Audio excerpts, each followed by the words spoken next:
Hechos 21, voy a leer los primeros versos, como les digo, del 8 al 14, no es el tema que vamos a mencionar, solamente lo voy a dejar en la mente y lo vamos a retomar al final de la enseñanza. Dice así: Pablo se había despedido de los hermanos de Mileto, porque ya él sabía que iba a ser sacrificado. Entonces, en el último tiempo, ya en la despedida, él llega a la zona de Cesarea y se despide también de los hermanos de Cesarea, porque ya él sabe lo que le toca.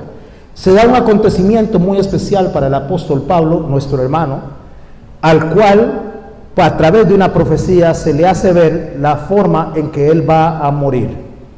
Y dice así, en el verso 8 del capítulo 21 del libro de los Hechos: allá en la ciudad de Cesarea, al otro día saliendo Pablo y los que con él estábamos, fuimos a Cesarea, y entrando en la casa de Felipe, el evangelista, que era uno de los 7, posamos con él.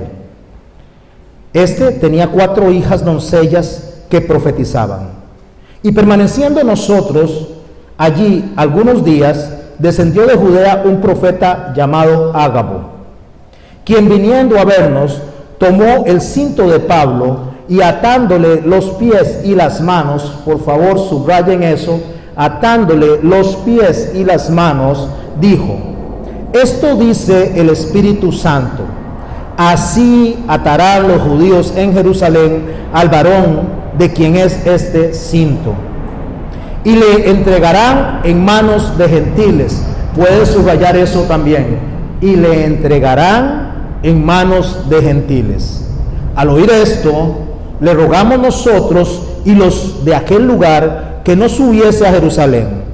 Entonces Pablo respondió: ¿qué hacéis llorando y quebrantándome el corazón?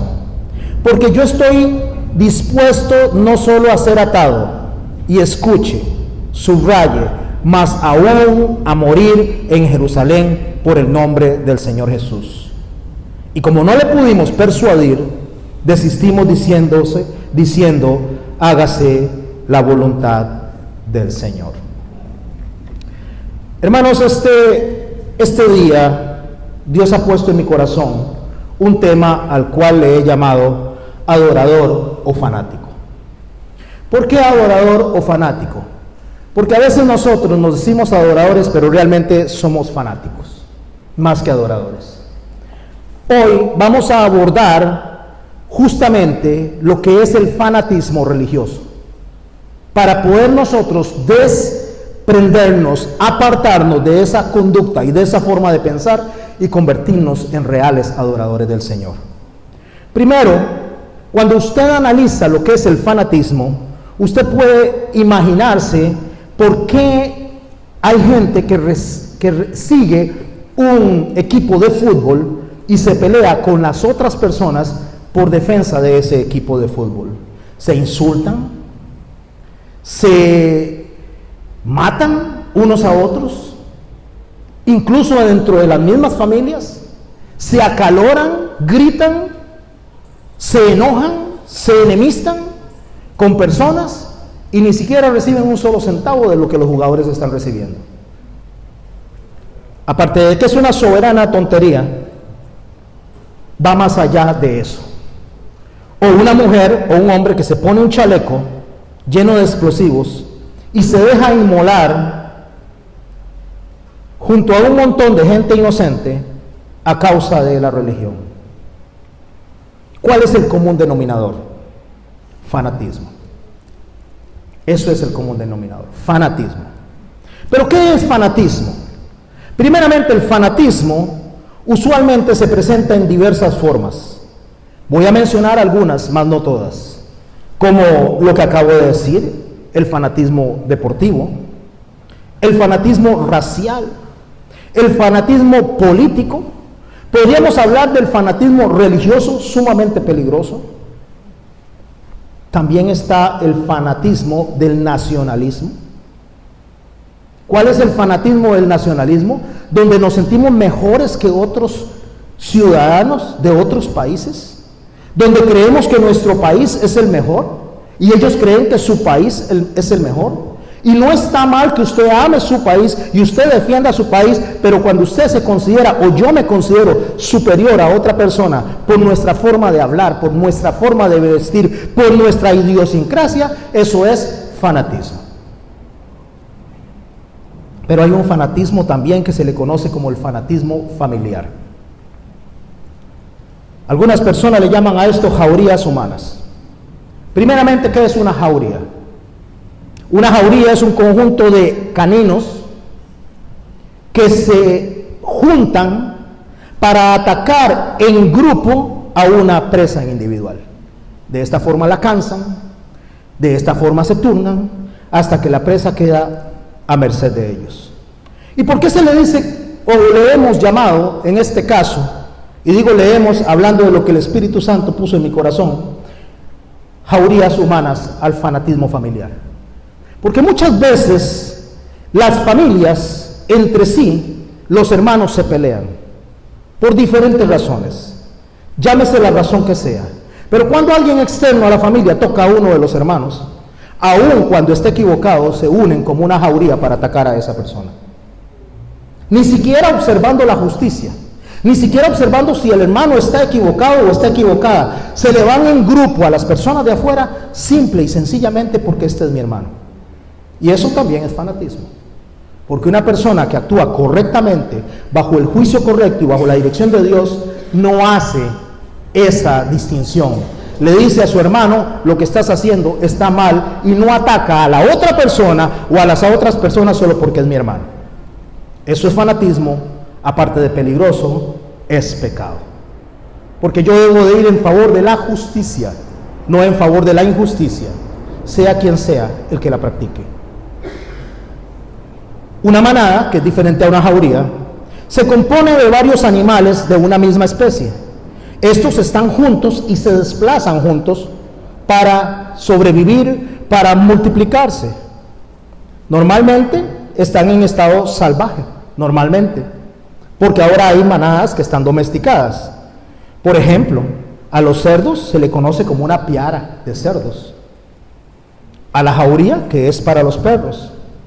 A los lobos sería una manada. Las vacadas, hablando de vacas hace un rato, es el grupo de vacas. Y rebaño para las ovejas o las cabras. Esos son grupos de sociedades animales, si le puedo usar esa palabra, de sociedades animales. ¿Por qué le llamo sociedades animales? Aunque no son seres humanos, se protegen. En el caso de nosotros como iglesia, deberíamos de protegernos los unos a los otros. Pero resulta que muchas veces nuestro fanatismo religioso hace que nos ataquemos dentro de la misma iglesia. Porque somos tan fanáticos a lo que creemos de la Biblia que atropellamos a las personas que deberíamos de amar, cuidar y respetar según la dirección de nuestro Señor Jesucristo. Características generales de un fanático: se cree dueño de la verdad y no acepta ser cuestionado. Eso es lo que creo y punto. Cuando digo que hay que defender la verdad, sí hay que defenderla, pero también hay que saber discernir cuando Dios nos llama la atención a través de otras personas o a través de las circunstancias. El no atender un cuestionamiento y no ponerlo en valor, no pesarlo, me hace fanático, aunque tenga la verdad. Porque cierro mis oídos no a hacerme como aquel, sino a escuchar la apreciación de aquel, el por qué esa persona tiene determinada idea sobre cierto punto. Otra de las ideas generales del fanatismo o del fanático es que, por lo general, el fanático es ingenuo e ignorante. Usualmente un fanático defiende ideas que ni siquiera entiende, ni siquiera conoce, pero como oyó a Pedro diciéndole a Juan algo, lo hace suyo y lo defiende sin investigar. Entonces tenemos un montón de gente siguiendo a un ciego, y ese ciego está guiando a un montón de ciegos fanáticos. Usualmente el fanático reemplaza la defensa por la agresión, porque es más fácil agredir y gritar para callar e imponer mis pensamientos. El fanático es autoritario, es radical y es extremista. El fanático también no mide la forma de hablar, la forma de expresarse para defender sus ideas. Y el fanático puede llegar incluso a matar en defensa de lo que piensa. Ese es el fanático. Con esa idea en mente de lo que es el fanático, vamos a abordar el texto central de la idea que Dios puso en mi corazón para que la compartiéramos todos nosotros. Gálatas 1, 11 al 17. Gálatas 1, 11 al 17. Lo buscamos y mientras tanto yo leo. Verso 11. Habla Pablo. Mas os hago saber, hermanos, que el evangelio anunciado por mí no es según hombre. Pues ni lo recibí ni lo aprendí de hombre alguno, sino por revelación de Jesucristo. Y el verso 13, para los que quieren llevar nota, es el verso que vamos a resaltar ahorita en este momento, el cual vamos a subrayar. Dice así: porque ya habéis oído acerca de mi conducta. Repito, porque ya habéis oído acerca de mi conducta. En otro tiempo en el judaísmo, que perseguía sobremanera la iglesia de Dios y la asolaba. Y en el judaísmo aventajaba a muchos de mis compañeros en mi nación, siendo mucho más celoso de las tradiciones de mis padres. Hermano, la palabra que aparece ahí como celoso es una palabra que se escribe en griego con D-S-E-L-O-S. Si quiere anotar, D-S-E-L-O-S. Esa palabra de celos que está ahí, que Pablo lo está mencionando, que él es más celoso que todas las demás personas y aventaja a las personas en cuanto a su celo por lo que hace. Esa palabra es la que conocemos nosotros en el Antiguo Testamento como celote, o en los tiempos de Jesús como celote. ¿Qué es un celote? Una persona con un celo enorme. Celos y celos son dos cosas diferentes. Los celos es una respuesta emocional que surge de una persona cuando percibe una amenaza hacia algo que considera propio. Esos son celos. El celo no es eso. El celo es el cuidado, diligencia, interés ardiente que tiene una persona para llevar a cabo sus deberes. ¿Podemos ir viendo la diferencia? El celo, cuando usted estudia la palabra desde su raíz etimológica, dice que es estar caliente o entrar en ebullición. Es cuando usted ve esa olla que está hirviendo, entra en calor, entra en celo. El celo en hebreo se dice kijá, que la raíz es poner el rostro rojo de pasión. Eso es celo. El celo es aquella furia que tiene una persona por defender algo.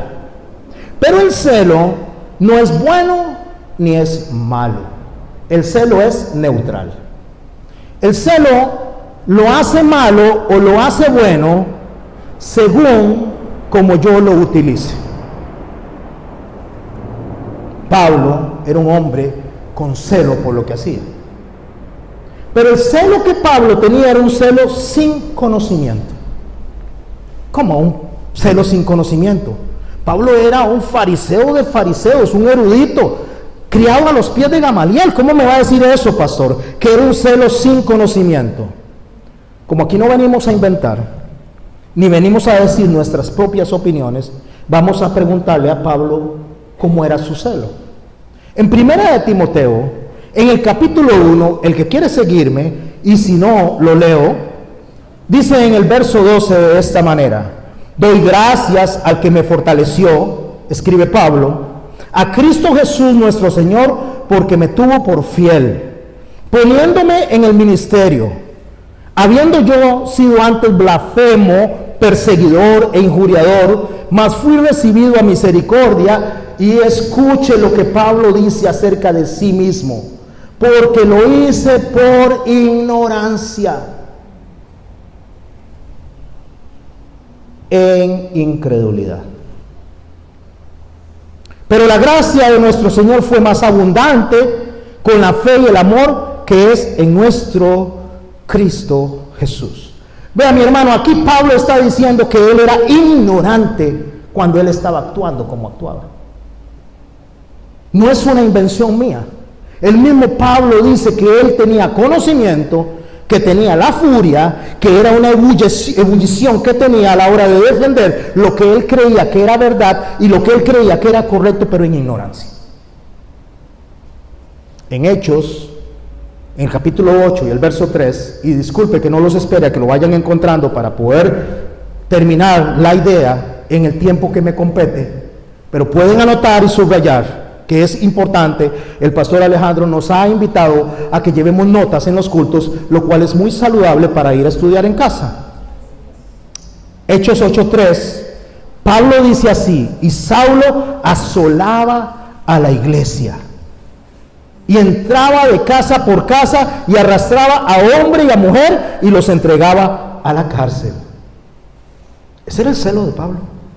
Con esa forma actuaba Pablo. Con esa furia y con esa intensidad asolaba a la iglesia. ¿Qué es asolar? Arruinar, destruir, dejar una superficie completamente desierta, destruir completamente un edificio hasta que no quede nada en pie. ¿Qué era lo que hacía Pablo con la iglesia? La destruía. A donde llegaba, los exterminaba, como si fueran una plaga, a la iglesia de Cristo. Pablo, fariseo de fariseos, enseñado a los pies de Gamaliel. Pablo tenía ese celo por lo que hacía, tenía esa furia por lo que hacía. En Hechos 9, los versos 1 y 2, Pablo nos amplía un poco más en lo que, Lucas nos amplía un poco más en lo que nuestro hermano Pablo hacía. Saulo, respirando aún amenazas de muerte contra los discípulos del Señor, vino al sumo sacerdote y le pidió cartas para las sinagogas de Damasco, a fin de que si hallase algún hombre o mujer en el camino, lo trajese preso a Jerusalén.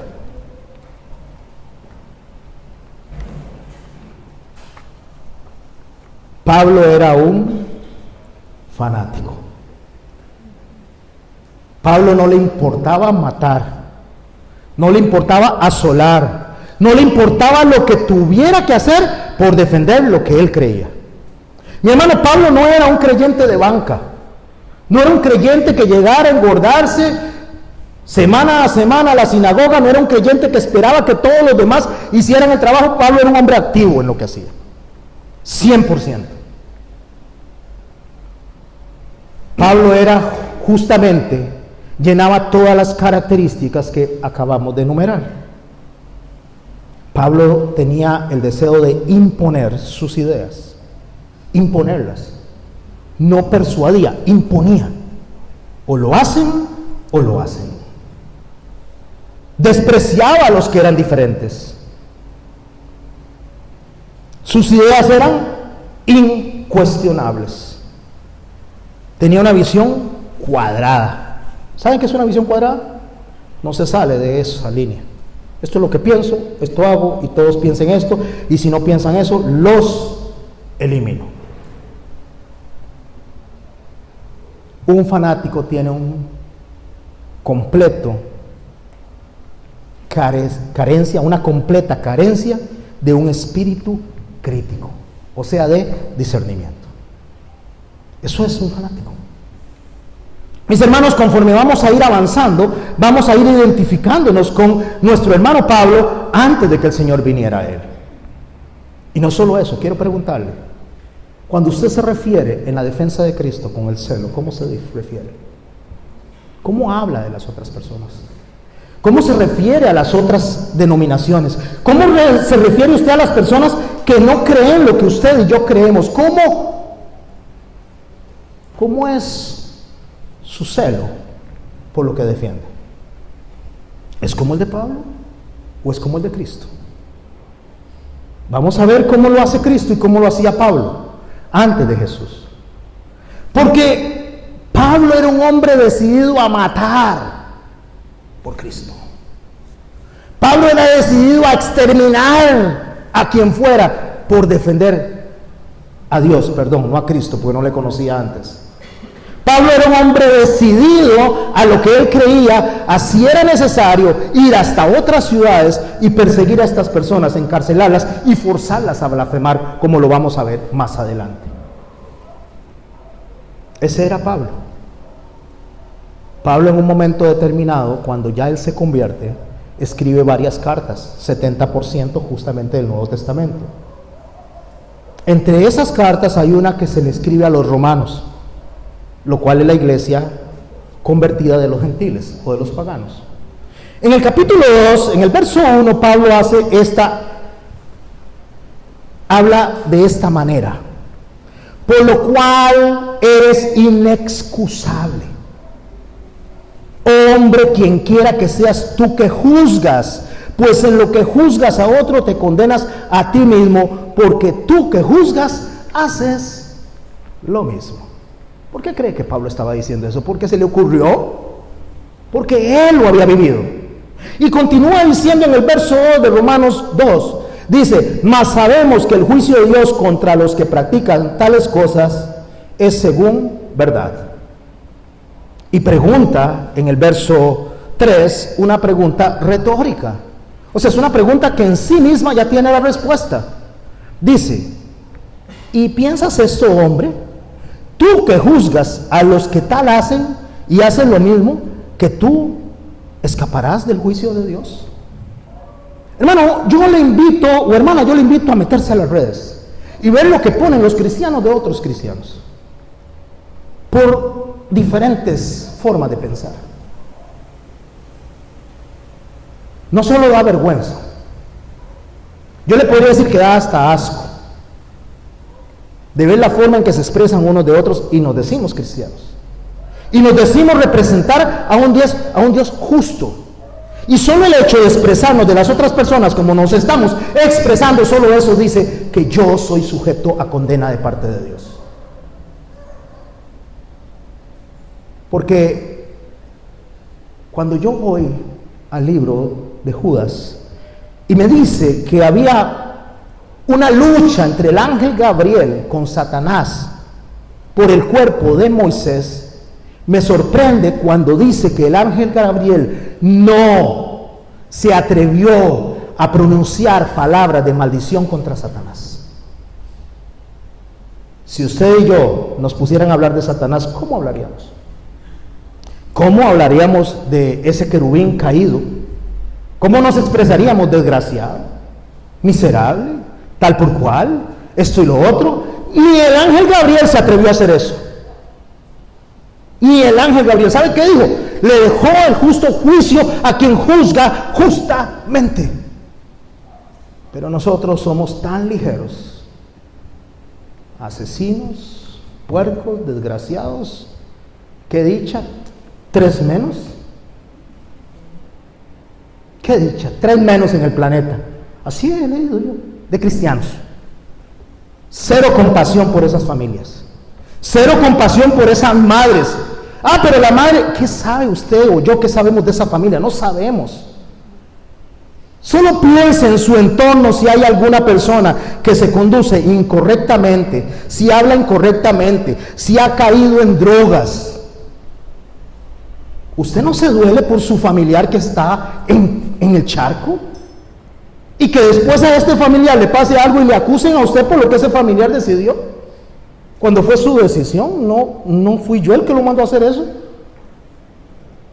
Una madre que tiene a su hijo en la cárcel, una madre que tiene a su hijo en drogas, una madre que tiene a su hijo que está muriendo de una enfermedad venérea por hacer lo incorrecto. ¿Y qué es lo que decimos? ¿Dónde está esa mamá? ¿Qué clase de cristianos? ¿Acaso ella le forzó a hacer eso? Probablemente tenga alguna responsabilidad, pero yo no tengo la autoridad moral para decir nada. El único que tiene la autoridad moral para decir algo se llama Jesús. el Espíritu Santo y nuestro Dios que es santo, cantábamos. Porque tú eres santo. Usted y yo no podemos abrir la boca tan apresuradamente para juzgar a otro ser humano, sea cual sea, y mucho menos utilizar palabras imprudentes, que lo único que dice que en mi corazón está lleno de pus. ¿Y qué estoy diciendo pus? ¿Qué hay cuando hay pus en alguna persona? Infección. Lo único que sale es la infección, lo único que sale es que soy yo igual o peor que aquel. Eso era lo que Pablo decía. Y piensas, hombre, que tú que juzgas a los que hacen y hacen lo mismo, ¿tú escaparás del juicio de Dios? O sea, ¿piensa usted que por hablador se le va a pasar por alto lo que está hablando? No, Señor, eso no es así. Yo no estoy hablando con una persona en particular, estoy hablando con aquellos que nos decimos cristianos y tenemos ligereza en nuestra lengua para emitir juicio contra otras personas. Pero ira, dice en el verso 8 del capítulo 2 de Romanos, pero ira y enojo a los que son contenciosos y no obedecen a la verdad, sino que obedecen a la injusticia. Tribulación y angustia sobre todo ser humano que hace lo malo, y al judío primeramente y también al griego. Pero gloria y honra y paz a los que hacen lo bueno, al judío primeramente y también al griego. Y si le gusta subrayar, y trajo su marcador, porque no hay acepción de personas para con Dios. No significa que Dios le va a pasar a usted o a mí por alto los comentarios que hagamos, porque aquella persona supuestamente es más mala que yo. Porque solo tú eres santo.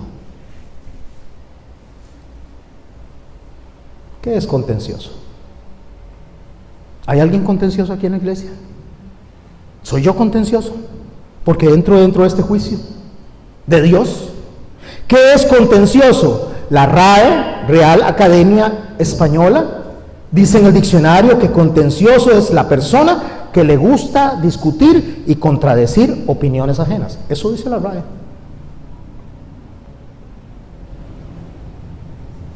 Pero si usted estudia desde lo más profundo la palabra, desde el concepto bíblico, la contienda es un ladrón. Es un ladrón que debemos aprender a reconocer y manejar inmediatamente. Es necesario controlarlo antes de que nos controle a nosotros. Eso es la contienda. Un ladrón que nos roba a nosotros nuestra comunión con Dios. Porque aunque estemos en lo privado y estamos hablando, y voy a usar una palabra muy tica, paja, de otras personas que no nos están escuchando, hay alguien que sí nos escucha. Dios. ¿Y piensas tú que vas a escapar al juicio? Porque en lo que juzgas a ese, haces lo mismo.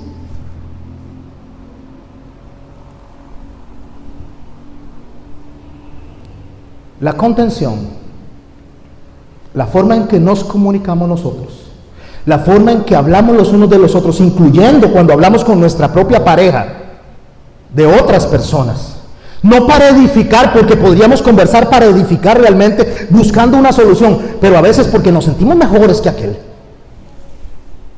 Eso es una fuerza satánica enviada desde el Averno para destruir. ¿Sabía usted dónde se divide una iglesia? No es aquí, aquí todos nos abrazamos y nos besamos y decimos que qué lindo, que qué gusto vernos.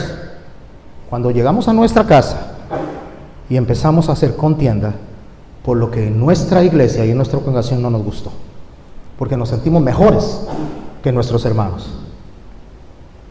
Y mi hermano, cuando usted y yo nos sentimos así, en ese momento estamos bajo el justo juicio de Dios. ¿O piensas que escaparás? Dice Pablo. Porque tú, que es lo que juzgas a aquel, estás haciendo lo mismo. Tal vez no el mismo pecado, pero está pecando. En Hechos 21, cuando este hermano Pablo, fanático, se presenta delante de Agripa, y de continuación al 22, Pablo, después de haber estado en prisión y ya sujeto nada más a esperar a ser enviado a Roma, por solicitud del mismo, porque pidió comparecer de Roma, En el verso 37 del capítulo 21 de los Hechos, Pablo hace una defensa primero ante el pueblo, antes de ir delante de Agripa. En el verso 37 dice así: cuando comenzaron a meter a Pablo en la fortaleza, dijo al tribuno, lo arrestaron para llevarlo preso: ¿se me permite decirte algo? Y él le dijo, el tribuno, ¿sabes griego? ¿Qué le dice a usted eso? ¿En qué le habló Pablo? En griego. ¿Sabes griego? ¿No eres tú aquel egipcio que levantó una sedición antes de estos días y sacó al desierto unos 4,000 sicarios?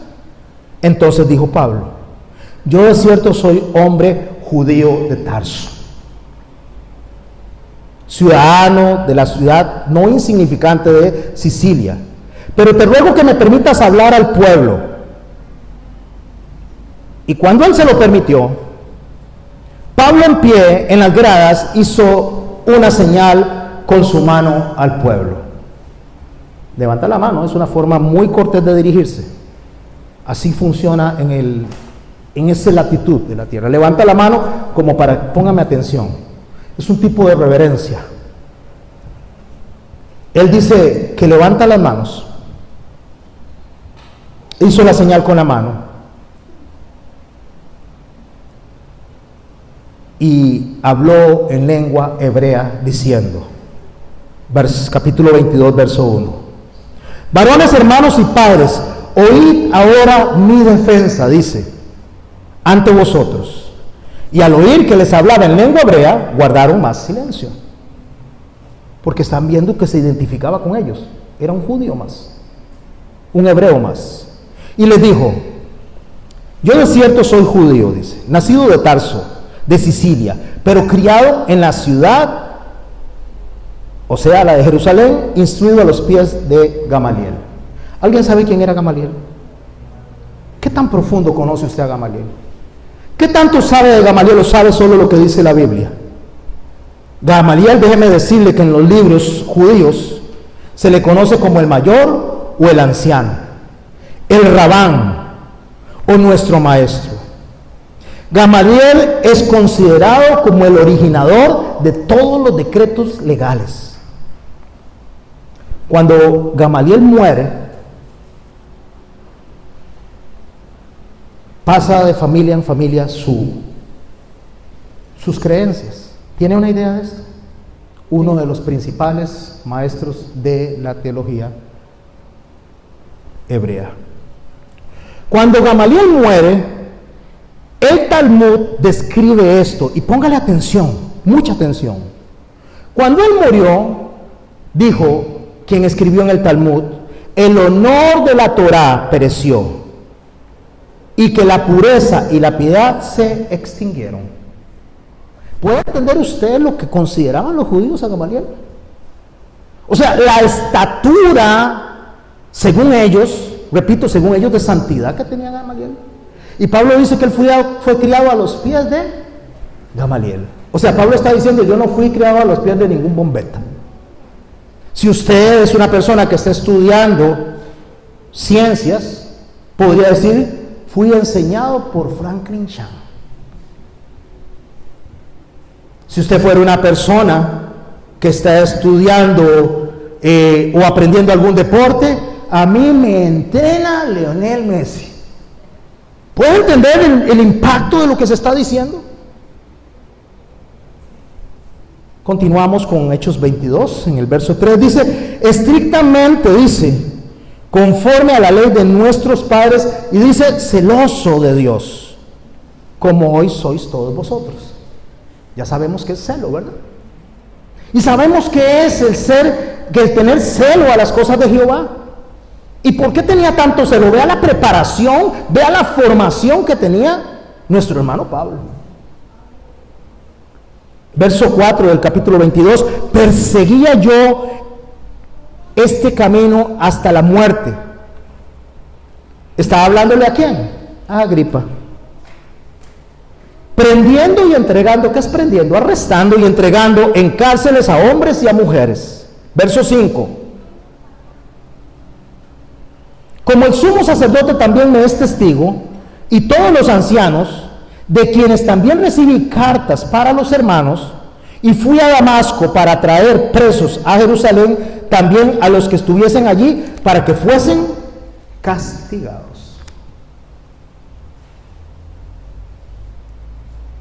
¿Me van siguiendo, sí? Hechos 26, verso 1. Un poquito más adelante. Entonces Agripa dijo a Pablo: se te permite hablar por ti mismo. Aquella defensa era delante de ¿qué? Del pueblo. Ahora viene una defensa delante de Agripa. Se te permite hablar por ti mismo. Entonces Pablo, extendiendo su mano, ya sabemos que es extender la mano, una señal de respeto, comenzó así su defensa: me tengo por dichoso, oh rey Agripa, de que haya de defenderme hoy delante de ti de todas las cosas que soy acusado por los judíos, mayormente porque tú conoces todas las costumbres y cuestiones que hay entre los judíos, por lo cual te ruego que me oigas con paciencia. ¿Por qué estaba feliz de estar delante de Agripa? Porque Agripa conocía cómo funcionaban los judíos. ¿Era Agripa judío?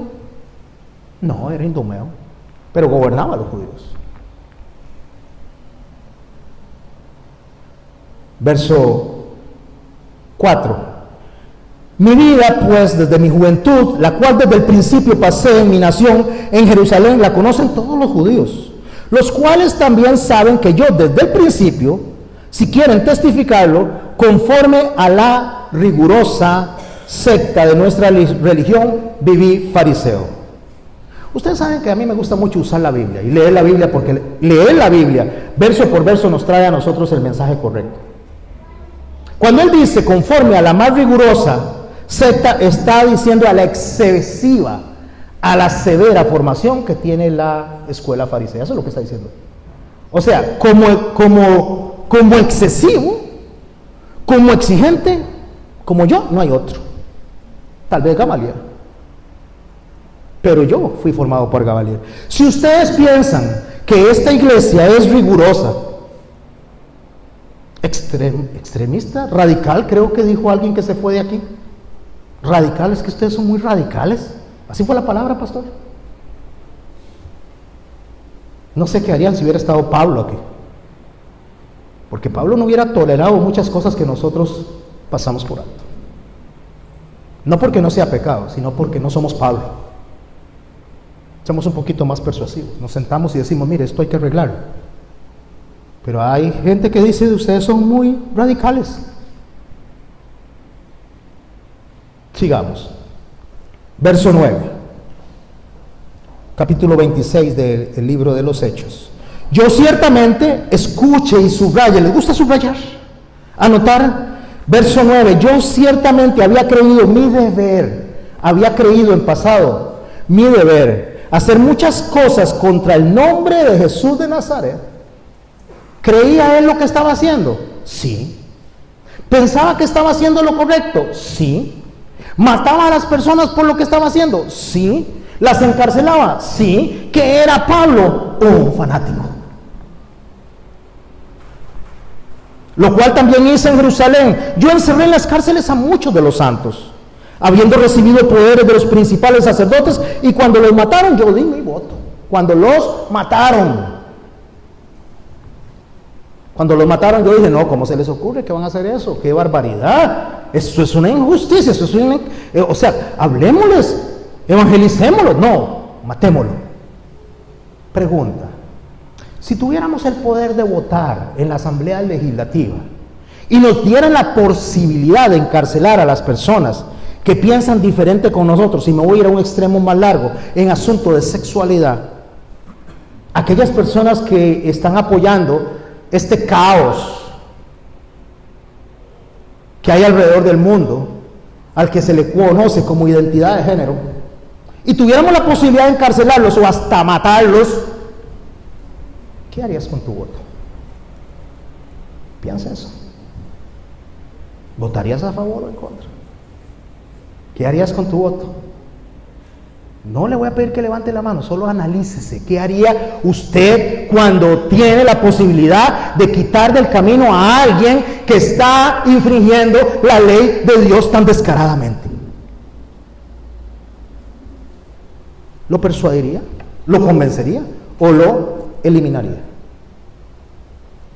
Yo creo que deberíamos de examinarnos cómo sería nuestra conducta. ¿Dónde iba? 11. Gracias. Y muchas veces, castigándolos en todas las sinagogas, los forcé a blasfemar. ¿Usted sabe qué está haciendo Pablo? ¿O qué hizo Pablo?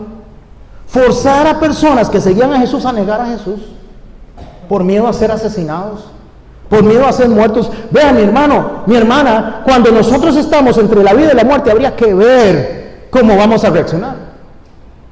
Porque a veces nosotros decimos, no, yo muero por Cristo. Oiga, y con solo que nos ofrecen un poquito más de plata, ya ni siquiera a la iglesia queremos venir a aprender del Señor, porque nos ganó la platica. O nos ganó el orgullo. A veces no volvemos a la congregación porque estamos enojados con otro hermano y no queremos hablarle y nos gana el orgullo y decimos que vamos a morir por Cristo. No, eso es una falacia, eso es una mentira. Si ni siquiera podemos enfrentar al hermano y decirle, mire mi hermano, arreglemos esta situación, me duele lo que está pasando. No, lo que hacemos es irnos y decimos que moriríamos por Cristo. Por favor, seamos más honestos con nosotros mismos. Y hablémonos a nosotros mismos y digamos, Señor, realmente no estoy actuando como tú. Estoy actuando como yo, pero no como tú. Y enfurecido en sobremanera, contra ellos los perseguí hasta las ciudades extranjeras. ¿Qué era Pablo? Un religioso fanático. Usted sabe que el fanatismo religioso es el más dañino que hay. El mayor daño que hay en el mundo se ha dado por el fanatismo religioso. Y si usted no me cree, usted puede ir a la historia y estudiar lo que se llaman las cruzadas. Usted puede empezar a estudiar cuántas muertes hay por persecución religiosa. Llámese de los cristianos a los musulmanes o los musulmanes a los cristianos. Porque no crea, hay gente que se dice cristiana y anda matando musulmanes. Hay gente que anda matando a las personas diciéndose que representan a Jesucristo y resulta que no representan a Jesucristo porque matan en una guerra santa inventada por su propia fanática cabeza. Y aquí usted sabe que en la iglesia hacemos lo mismo. Porque ¿qué piensas tú? Dijo Pablo, que lo que juzgas a otro, ¿vas a escapar del juicio? Porque tú que juzgas haces lo mismo. No, mi hermano, no estamos matándolos, no estamos quemándolos, pero nuestra boca los está asesinando. Unos a otros, incluyendo a los de nuestra iglesia. Qué feo les tocó el pastor Regañón desde el primer culto. Jesús dijo así: el árbol bueno produce frutos buenos y el árbol malo produce frutos malos. Mateo capítulo 7, si lo quiere revisar en su casa.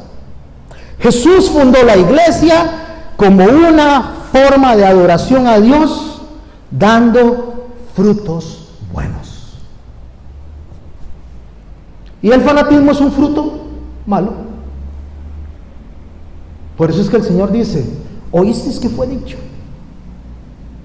Oísteis que fue dicho: no matarás. Pero yo os digo, dice el Señor, que quien se enoja contra su hermano ya lo asesinó. Así es de extremo el Señor. Ese es el celo del Señor.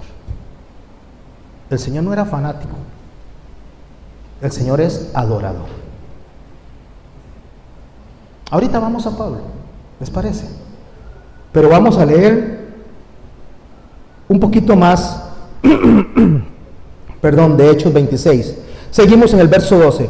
Ocupado en esto, ¿ocupado en qué? En perseguir a las personas, en matar a las personas, en asesinar a las personas que seguían a Jesús. Ocupado en esto, dice, iba yo a Damasco con poderes, o sea, permiso, autoridad, y en comisión de los principales sacerdotes, verso 13, para el que se perdió, cuando a mediodía, oh rey, yendo por el camino, vi una luz en el cielo que sobrepasaba el resplandor del sol, el cual me rodeó a mí y a los que iban conmigo. Y habiendo caído todos nosotros en tierra, oí una voz que me hablaba y decía en lengua hebrea: Shaul, Shaul, ¿por qué me persigues? Dura cosa te es dar coces contra el aguijón. ¿Alguien sabe qué son coces? Patadas de caballo. Cuando alguien ha tenido caballos o ha tenido caballos cerca, cuando viene un mosquito y pica el caballo, él le hace con la cola y no puede quitárselo. Entonces, tal vez un tábano lo pica donde ni la cola le alcanza. Entonces, ¿qué hace él? Patea. Empieza a dar patadas para quitárselo, pero no puede. Siente horrible, pero no puede. ¿Lo ha picado usted un zancudo donde no alcanza a rascarse? Y usted hace así todo eso y no le llega ahí. No es posible quitarse eso. Rásqueme, le dice usted a alguien, rásqueme porque no llego, no soporto.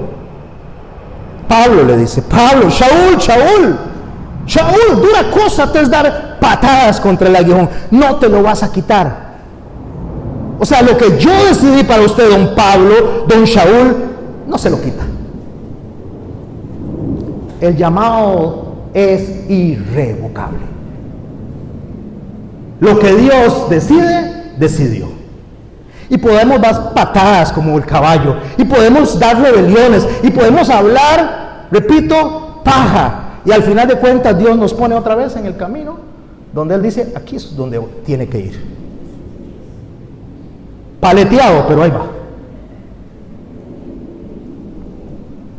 Yo entonces dije, ¿quién eres, Señor?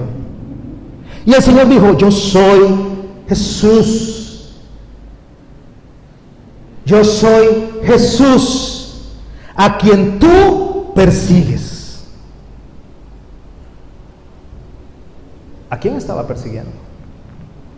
A su iglesia. Cuando estamos en el cuarto hablando de un hermano, ¿de quién estamos hablando? De su iglesia. Cuando nosotros entramos a la congregación y no nos hablamos, ¿a quién le dejamos de hablar? A su iglesia. Cuando usted y yo nos comportamos insensatos contra nosotros mismos, ¿contra quién nos comportamos insensatos? Contra la iglesia de Cristo. Pero los voy a paletear, pero los voy a castigar, pero los voy a mandar al infierno. No, eso no es el Señor Jesús. Pablo los hubiera paleteado. Pablo los hubiera mandado a la cárcel. Pablo los hubiera forzado a blasfemar, pero Jesús no. Jesús dice, levántate, levántate, ponte sobre tus pies, porque para esto te he aparecido a ti. Para ponerte por ministro y testigo de las cosas que has visto y de aquellas que me apareceré a ti, librándote de tu pueblo y de los gentiles. O sea, todo el mundo lo va a rechazar, Pablo. Usted perseguía a la gente, ahora lo van a perseguir a usted. Usted maltrataba a la gente, ahora lo van a maltratar a usted. Usted era un fanático, ahora los fanáticos lo van a perseguir. A quienes ahora te envío, para que abra sus ojos, para que se conviertan de las tinieblas de las tinieblas y de la potestad de Satanás hacia Dios. Verso 19. Por lo cual, rey Agripa, no fui rebelde a la visión celestial, sino que fui a los gentiles para que se arrepintiesen y se convirtiesen a Dios, haciendo obras dignas de arrepentimiento. Por causa de esto, por esto, porque ahora yo no persigo, porque ahora no mato, porque ahora más bien me comporto diferente, por eso, porque ahora soy como Cristo. Ahora yo amo como ama Cristo. Ahora yo perdono como perdona Cristo. Ahora yo soy persuasivo como Jesucristo es persuasivo. Pablo pasó de ser fanático a ser un adorador. Porque Pablo mataba por la causa de Dios. Ahora muere por la causa de Dios. Pasó de atacar y matar a morir por. Porque Jesús no atacó, Jesús murió por. Dejamos de ver a las personas como enemigos, los vemos con amor como amigos. Dejamos de hablar de los hermanos de forma negativa y ofenderlos y decir, es que este hermano lo tengo hasta aquí, cuando decimos, Señor, ten compasión de él. Dejamos de sentirnos más y nos sentimos menos. Y cuando digo nos sentimos menos es porque vemos, como Pablo dice, que veamos al hermano como mayor a nosotros mismos. Porque así nos vio el Señor. Siendo Dios, teniendo la forma de Dios, no escatimó eso, sino que vino a morir por usted y por mí, en una cruz. Y no vino a atacarnos, vino a invitarnos a formar parte de este pueblo que se ama, se perdona y presenta compasión y misericordia unos por otros.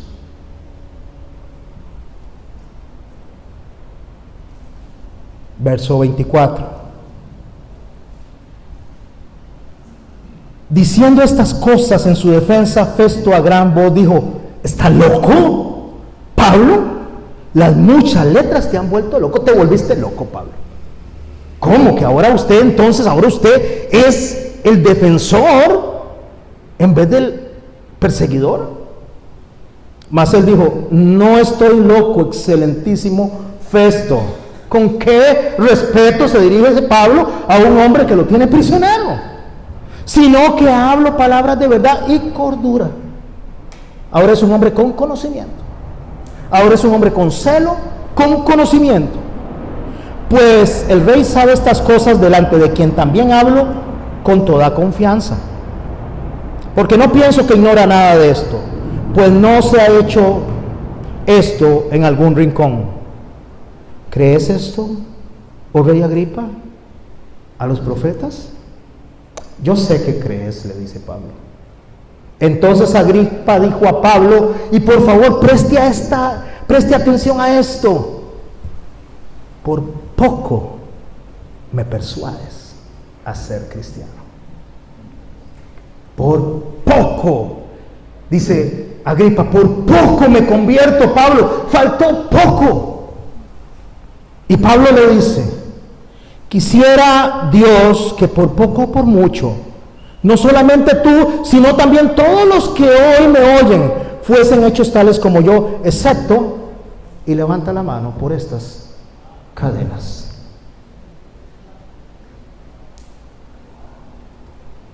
¿Qué es persuadir? ¿Qué es persuadir a una persona? Por poco me persuades, Pablo, a hacerme cristiano.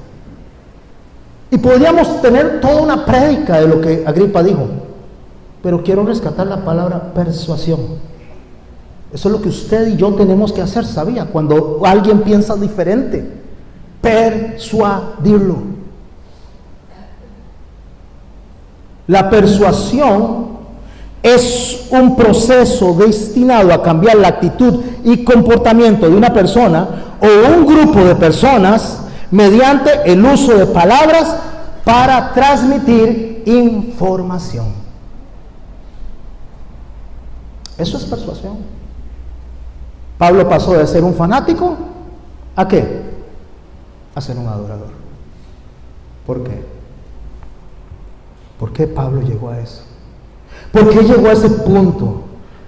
Hermano, mi hermana, ¿sabe qué le dijo a Pablo el Señor? En el verso 23, si se devuelve, que el Cristo había de padecer y ser el primero en la resurrección de los muertos para anunciar luz al pueblo y a los gentiles. Y Pablo dice, sean como yo, porque yo soy como Cristo. ¿Cómo adoramos nosotros al Señor? Cuando nos atacan, respondemos con amor. Cuando nos amenazan, respondemos con bondad. Cuando nos maldicen, bendecimos. Eso es pasar de fanático a adorador. No atacamos porque no piensan como nosotros. Amamos a los que no piensan como nosotros, pero los persuadimos. Y antes de cerrar con un canto y con el texto que comenzamos, y hoy ahora lo van a entender mucho mejor, Pablo dijo a los filipenses: estando persuadido de esto. Por eso él persuade, por eso él habla como habla, porque alguien lo persuadió a él, estando persuadido de esto, que el que comenzó en vosotros la buena obra la perfeccionará hasta el día de Jesucristo. De fanático a adorador. Volvamos a Hechos 21, lo leemos, oramos y preparamos nuestra mente para la otra semana, porque la otra semana vamos a hablar del día que el gallo cantó. El día que el gallo cantó, Pedro, que se comportaba como otro fanático, cuando vio a Jesús y se cruzó su mirada con la de él, lloró amargamente. Hechos 21, verso 8. Pablo ya está a punto de ser enviado para ser sacrificado.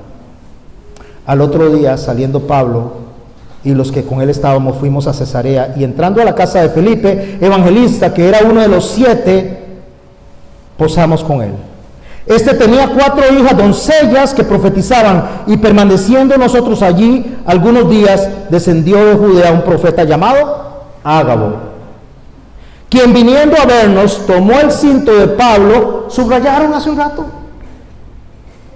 y atándose los pies y las manos, dijo: esto dice el Espíritu Santo, así atarán los judíos en Jerusalén al varón de quien es este cinto, hablando de Pablo, y le entregarán en manos de gentiles, hablando de los romanos.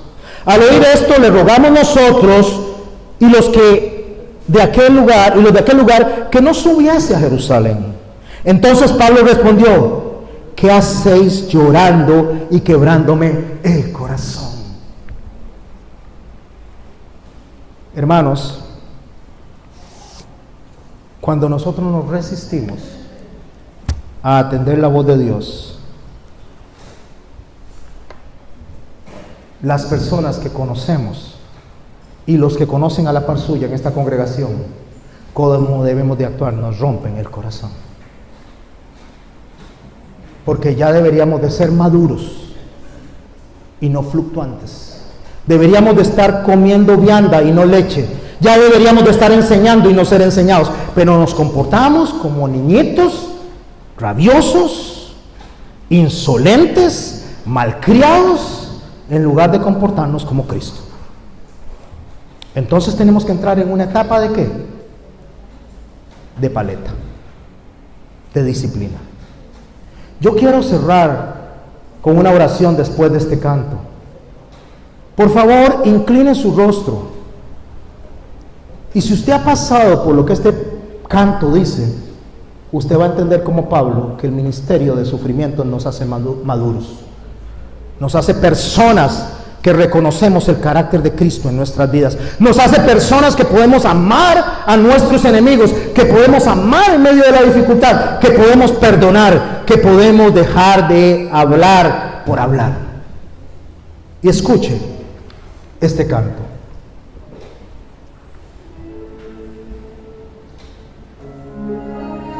Y si usted tiene algo que entregarle al Señor, ahí mismo se puede poner de pie y oraremos juntos los unos por los otros.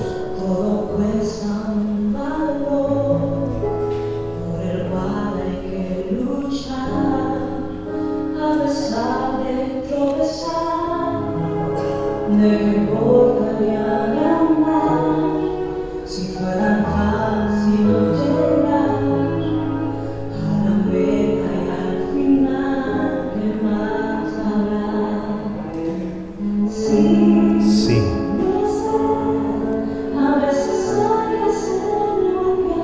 A veces hay que ser moldeado para crecer.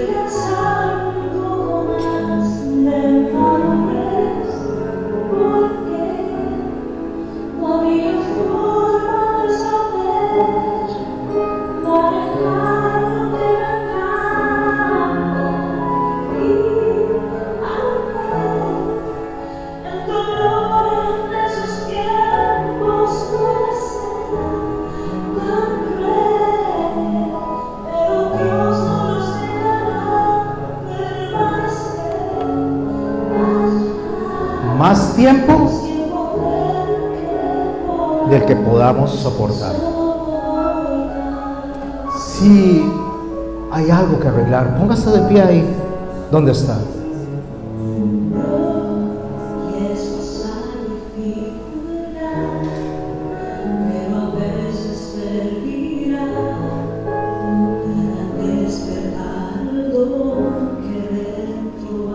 Deja salir ese adorador y deja sentado al fanático. Levántate en adoración al Señor y dile: Señor, heme aquí.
Dice la palabra de Dios que cuando Pablo se despidió de sus hermanos y les dijo que no los iba a volver, se colgaron del cuello de él, lo abrazaron y lloraron.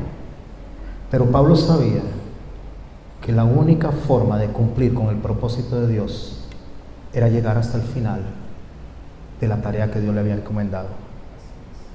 Y Pablo nos dijo a nosotros que no es como comience, sino como termina. Y Pablo murió en manos de gentiles, decapitado. Y él terminó diciendo: para mí, el vivir, dice, es Cristo, y el morir es ganancia. El perseguidor, el asesino, el fanático que mataba, se volvió un adorador que murió por la causa de Cristo. Padre, en el nombre de Jesús, estamos delante de ti, agradecidos por tu palabra, Señor. Agradecidos por nuestro Pablo, nuestro hermano amado Pablo, Señor. Por su vida, Señor, por haberlo usado, Señor, por haberlo rescatado camino a Damasco. Gracias por haber venido a nuestras vidas, Señor bueno y poderoso. Gracias porque en medio del sufrimiento nos abres el entendimiento. Gracias, Señor, por la llamada de atención que tenemos, porque no nos comportamos según lo que decimos ser, Señor. A veces somos fanáticos, Señor. A veces no somos adoradores. La mayoría de las veces, Señor, nos comportamos peor, Señor, que un inquisidor. Si tuviéramos la posibilidad de poder emitir leyes que atacaran, destruyeran a aquellos que creemos enemigos o que piensan diferente, lo haríamos, Señor. Pero bendito tú, Señor, que no nos has dado ese poder. Pero sí nos diste un poder, que es el poder del Espíritu Santo, que operó en Cristo, Señor, para resucitarlo de los muertos, y opera en nosotros, Señor, para salvación, para poder perdonar cuando hay que perdonar, pedir perdón cuando hay que pedir perdón, para poder ser compasivos, Señor, y ver a las personas como tú nos viste a nosotros en un momento, Señor. Bendito eres, bendito serás, Señor, por siempre, porque tú eres santo, porque tú eres inmensamente santo y justo. Gracias, Señor, por estos 8 años. Gracias por esta iglesia, Señor. Y gracias, Señor, por habernos dirigido a hacer lo que estamos haciendo, Señor. Gracias por tu respaldo. Bendito eres, Señor, y te damos las gracias con este aplauso, Santo Dios. Amén.